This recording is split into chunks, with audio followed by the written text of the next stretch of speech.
And just to continue, if the seller defaults, then we have this that happens. If the buyer defaults, then this would happen, So there are certain things that both parties can do, performance wise, or, not doing things by being diligent, and can cause problems on both sides. So I'm glad that it's laid out here and what happens in the event that both parties default. So, hey, seller doesn't give me my documents, my disclosures on time, I can't get this loan, or whatever happens, I'm not at default. You're at default. You can't take my EMD. But if it's something where I'm at default, then of course, the seller can use my EMD as liquidated damages.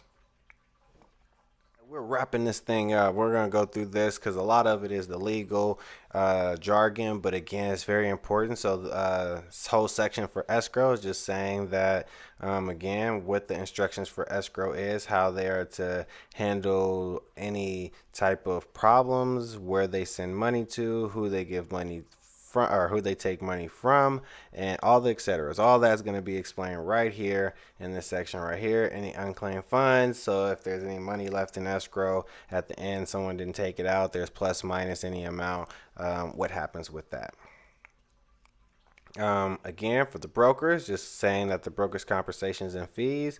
So again, just saying that this is how we get paid, and that again, that in addition to any amounts due to the buyer's broker from the seller, or the buyer will or will not pay the broker. So, it's just saying again, who's paying who and who's getting compensated for whose fees. And the hold harmless and waiver of claim. So just, small things that aren't really going to affect the outcome of the property. Those are the harmless errors, and we don't have to worry about those small things. So, square footage, if it's 1 foot or 2 feet, those things and measurements are very sketchy. Who's doing it, what day, what angle. So those things you can't sue us for. We're not held liable for.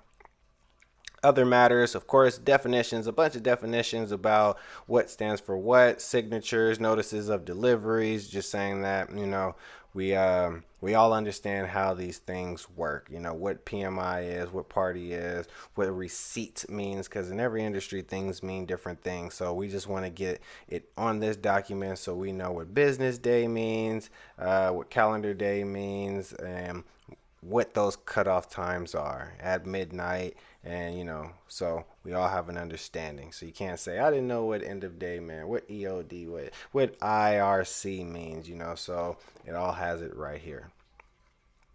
Again, IRCs for 1031 exchanges. If the investors are looking to buy and flip a house and sell it really quickly, the subsequent section for them. The HUD VA FH8 escape clauses. Just some very important things about what happens if certain things happen while the transaction is going, and we'll make videos about escape clauses, because they're really dicey, really tricky, really confusing. But then again, it also shields FHA VA loan applicants from certain situations.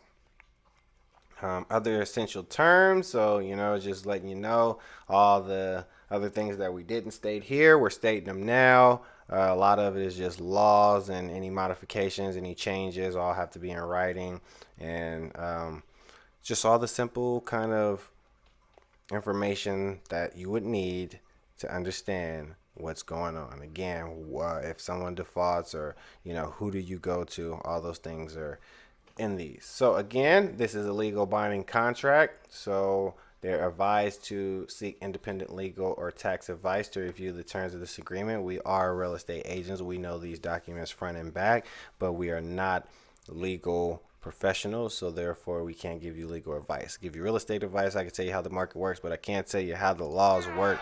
I did go to school for it, but I'm not a professional. I don't have a bar associate license, so I'm sorry. I can refer you to a really good person.